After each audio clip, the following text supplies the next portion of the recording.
Hello, selamat datang di teman curhat kamu bareng aku, Snowflake. Teman berkeluh kesah tanpa resah. Oke, di video kali ini aku mau ajak kamu untuk ngeliat gimana sih prosesnya buat ngerencanain karir. Oke, yuk kita langsung mulai aja videonya. Jadi di sini kurang lebih ada 6 tahap yang bisa kamu lakuin, or ini juga yang aku lakuin sekarang.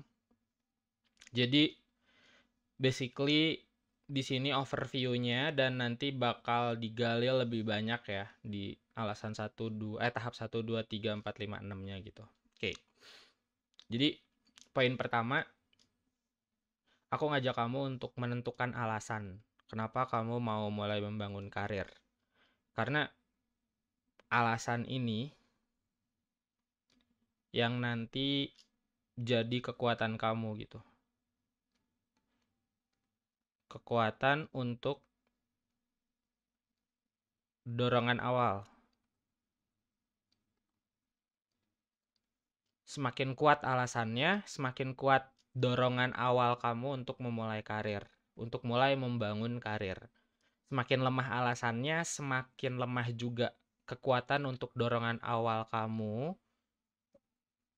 untuk membangun karir. Oke. Yang kedua adalah mengurai kemampuan yang saat ini dimiliki. Remember, basically karir ini skemanya ya, yang aku tahu. Karir, pekerjaan, di sini ada aktivitas, terus kemampuan, gitu. Nah, jadi kebanyakan orang mulai dari titik karirnya dulu. Mulai dari sini dulu, terus nanti karir menentukan pekerjaan, dari pekerjaan menentukan aktivitas, dari aktivitas baru menentukan kemampuan. Jadi misalnya karirnya di digital marketing, pekerjaannya copywriting, aktivitasnya adalah nulis, kemampuannya adalah nulis copywriting ya di sini. Kemampuannya adalah di sini juga nulis copywriting.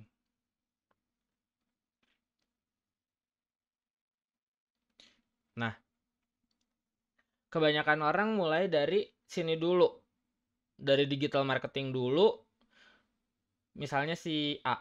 Nah, si A ini berkarir di dunia digital marketing. Terus dia punya pekerjaan di dunia copywriting. Tapi aktivitas sehari-harinya itu jelas nulis copywriting dong. Dan kemampuannya harusnya si A ini bisa copywriting. Nah, pas memilih untuk berkarir di sini, dia sama sekali nggak punya kemampuannya. Jadi nulis copywritingnya juga di sini nol, terus pekerjaannya juga jadi berat karena dia harus belajar lagi copywritingnya. Dan karir di digital marketingnya kemungkinan besar bisa tersendat. Gitu. Jadi aku nyaranin kamu mulai dari sini dulu nih, dari kemampuannya. Kalau kamu punya kemampuan nulis copywriting, means enggaknya di sini kamu udah punya satu. Gitu. Terus aktivitasnya tuh kayak kamu udah biasa ngerjain copywriting atau nulis copywriting ini. Jadi nanti di sini ada satu lagi gitu loh. Dan pekerjaan copywriting ini pasti tiap hari kerjaannya nulis copywriting. Jadi otomatis di sini juga udah ada satu. Dan karir digital marketing seenggaknya kamu punya satu juga poinnya. Jadi aku pengen ajak kamu untuk dibalik, bukan nentuin mulai dari karir tapi nentuin dari kemampuan yang kamu punya saat ini. Oke? Nah, nextnya yaitu menemukan bidang karir dan profesi yang sesuai dengan kemampuan saat ini.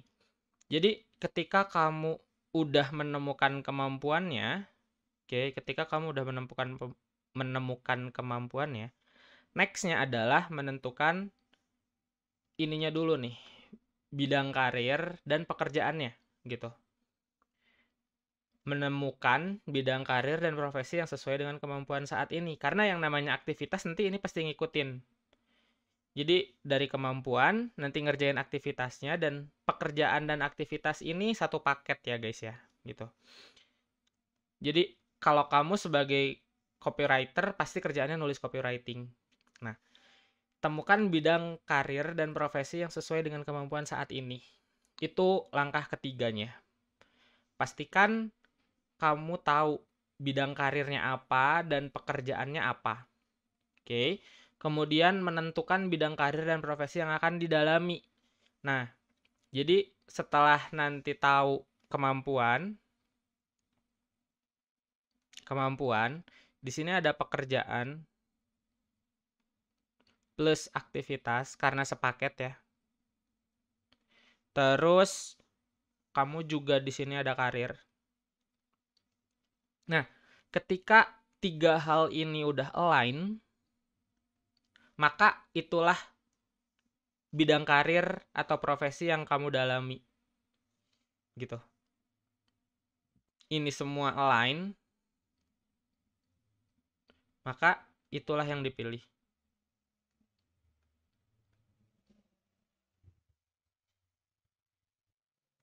Gitu. Ketika misalnya kamu udah bisa nulis copywriting, gitu. Terus karir dan pekerjaannya juga kamu tahu bahwa di digital marketing ini ada pekerjaan yang namanya copywriting yang kerjaannya nulis copywriting. Maka bidang karir dan profesi yang akan kamu dalami adalah digital marketing sebagai seorang copywriter. Nah, setelah itu baru tentukan titik awal, checkpoint, dan titik akhir dari perjalanan karir kamu. Terus lakukan apa yang perlu kamu lakukan sambil belajar. Nah, untuk yang poin 5-6 kita lanjut bahas di slide selanjutnya ya.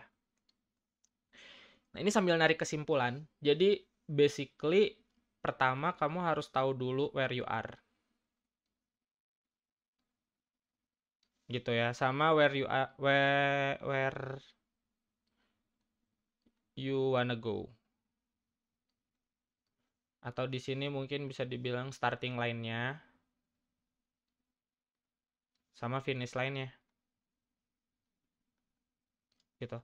Kalau misalnya kamu tertarik buat jadi seorang copywriter, means di starting line ini ada beberapa hal yang harus kamu cari tahu dulu. Sebenarnya copywriter itu ngerjain apa? Ngerjain apa? Terus kayak gaji berapa? Terus kayak apa namanya? Jenjang karirnya seperti apa gitu ya. Di starting line ini kamu perlu cari tahu dulu gitu. Sama kemampuan apa aja yang dibutuhin.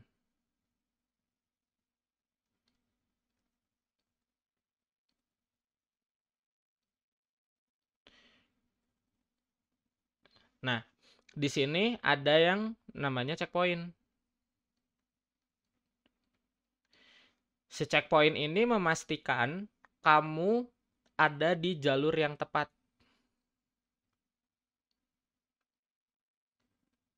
Gitu kan.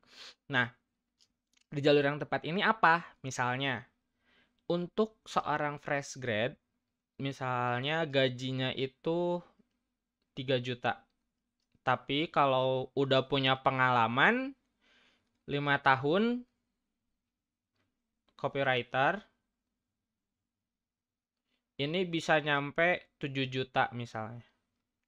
Nah, jadi checkpointnya diukur lewat gaji. Sebagai fresh grade, kamu dapat gaji 3 juta, nah nanti udah 5 tahun berkarir, gaji kamu 7 juta. Jadi kamu tahu gimana cara ngukur perkembangan karirnya kamu. Oke. Checkpoint ini tujuannya buat itu. Ukur perkembangan karir kamu. Nah, Setelah itu sampailah di finish line. Misalnya finish line kamu adalah pengen gaji 10 juta. Then berapa tahun or apa aja nih starting line sekarang, terus checkpointnya apa aja yang sampai gaji 10 juta. Misalnya di sini udah 10 tahun pengalaman copywriter. Baru dapat 10 juta. Means in order to get 10 million per month, kamu perlu punya 10 tahun pengalaman sebagai copywriter. Misalnya aja ya, ini contoh. Nah, di tahap terakhir, ya mau nggak mau, kamu harus melalui 10 tahun bekerja sebagai copywriter.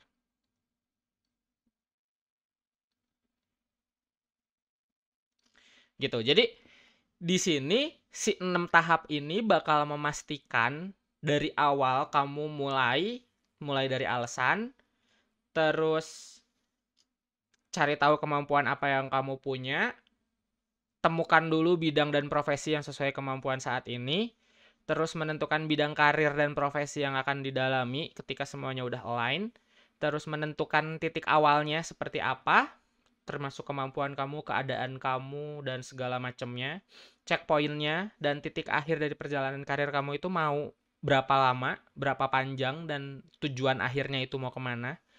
Terus mau nggak mau ya kamu harus lakukan apa yang perlu kamu lakukan sambil belajar.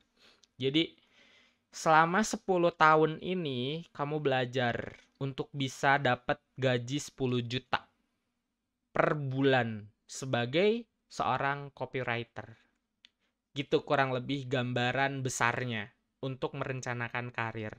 Nah, untuk spesifiknya seperti apa, di video selanjutnya ya, aku coba bahas dan urai satu-satu nih. Oke?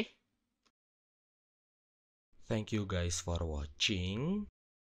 Dan langsung aja subscribe, terus nyalain notifikasinya biar kamu nggak ketinggalan update video selanjutnya.